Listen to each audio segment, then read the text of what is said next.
అర్జున ఉవాచ మదనుగ్రహాయ పరమం గుహ్యమధ్యాత్మసంజ్ఞితం యత్వయోక్తం వచస్తేన మోహోయం విగతో మమ.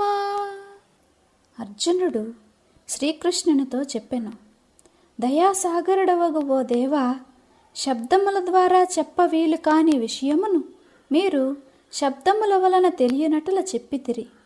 భూతకోటి బ్రహ్మస్వరూపమునందు ఐక్యమును పొందినప్పుడు ఇతర జీవములు మరియు మాయ అనునవి నామమాత్రమునకైనా ఉండవు. ఆ సమయమున పరబ్రహ్మ ఏ స్వరూపమున ఉండునో అదే అతని అంతిమ రూపము. లోభివాడు ధనమును దాచి ఉంచినట్ల మీ హృదయపు లోతులందు తాము తమ ఏ స్వరూపమును దాచి ఉంచిరో, దేని జాడ వేదములకు కూడా తెలియనిదో అట్టి మీ హృదయ రహస్యమును నేడు మీరు నా ముందు విప్పి చెప్పితిరి. శ్రీ శంకరులు ఏ అధ్యాత్మ రహస్యమునకై సమస్త ఐశ్వర్యమును త్యాగమునర్చెనో అదే రహస్యమును నేడు మీరు నాకొక్కమారుగా చెప్పివేసితిరి.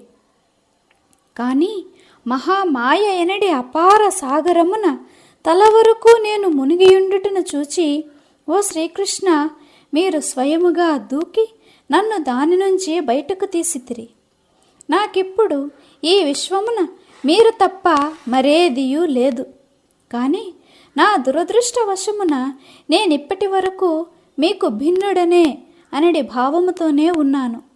ఇప్పటి వరకు నేను అర్జునుడనడి పేరుగల ఒక పురుషుడను అనడి దేహాభిమానము నన్ను అంటిపట్టి ఉన్నది.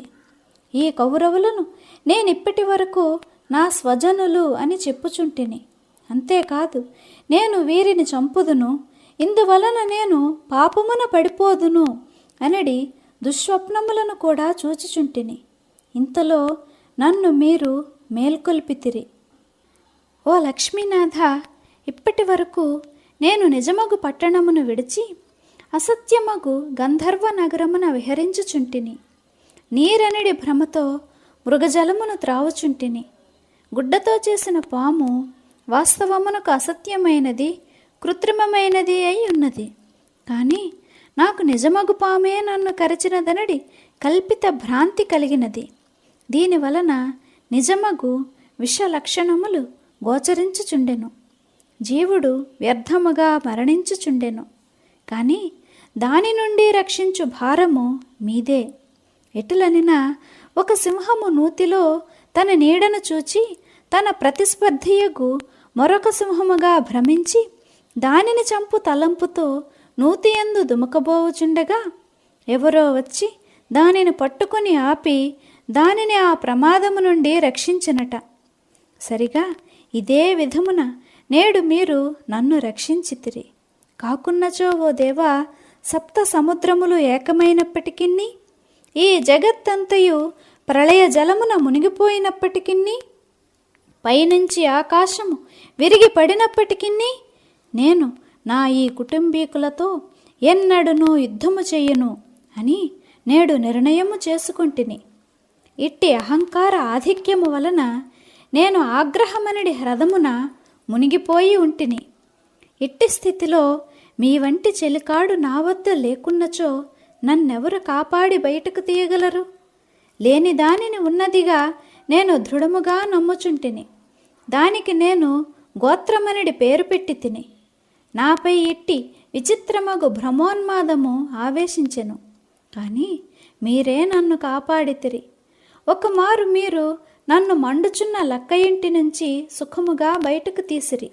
కానీ ఆ సమయమున కేవలము నా శరీరము మాత్రమే ప్రమాదమునందుండెను. కానీ నేటి ఈ భ్రమయనడి అగ్ని ప్రమాదము వలన నా చైతన్యమే అనగా నా ఆత్మయే నష్టము పొందుననడి భయము కలదు. హిరణ్యాక్షుడనడి అసురుడు భూమినంతను చాపగా చుట్టినట్టులా ఇప్పుడు దురాగ్రహము కూడా నా బుద్ధిని తన చేజిక్కించుకునినది.